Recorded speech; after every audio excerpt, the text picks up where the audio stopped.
The Lord be with you. And with your spirit. A reading from the Holy Gospel according to Matthew. Glory to you, O Lord.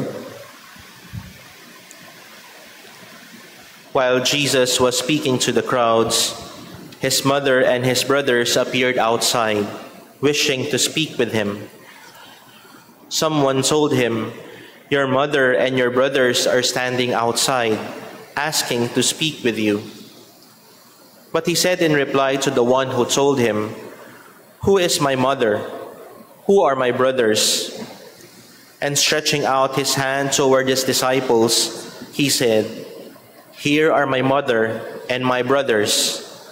For whoever does the will of my heavenly Father is my brother and sister and mother." The Gospel of the Lord. Praise to you, Lord Jesus Christ. Please be seated. It is normal for us to introduce ourselves by association.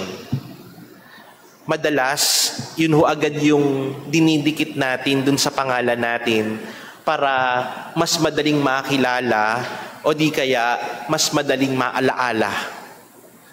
And whenever we associate ourselves, it is either with something, with some place, or with someone. Ako ho pala si Bokyo, yung anak ho ni Mang Temyong. Ako ho pala si Kulas, yung dati ho nagtatrabaho sa pabrika. We associate ourselves with something, with some place, or with someone. When Jesus introduced his disciples as his family members, it does not mean that he is rejecting his bloodline. He is simply showing to us what it means to be associated with him.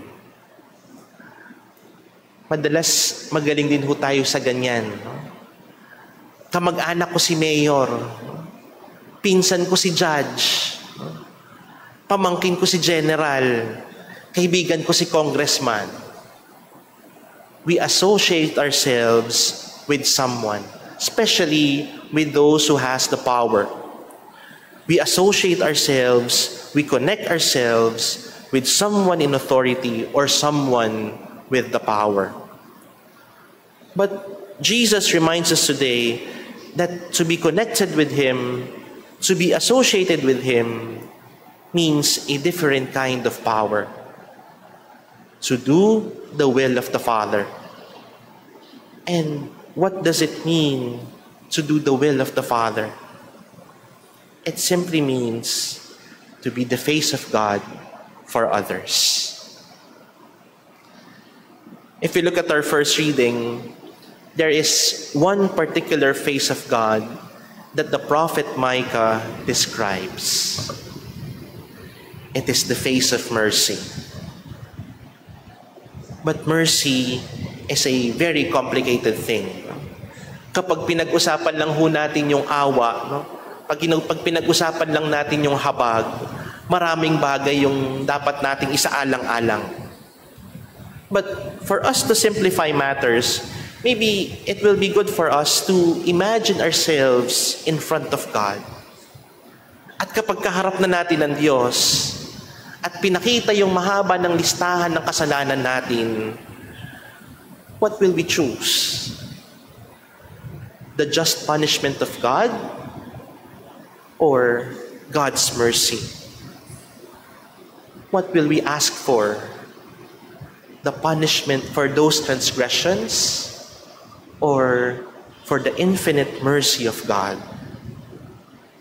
And when we realize how God does not withhold his mercy and compassion for us, who are we to withhold that same mercy and compassion for others?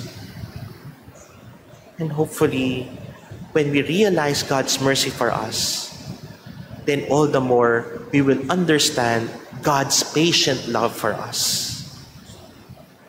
Kung ang Diyos maawain at mapagpasensya sa atin, kaya din ba nating ipasa yung awa at pasensya ng Diyos para sa iba?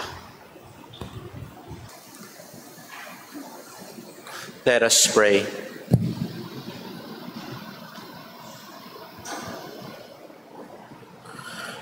Graciously be present to your people, we pray, O Lord, and lead those you have imbued with heavenly mysteries to pass from former ways to newness of life, through Christ our Lord. Amen.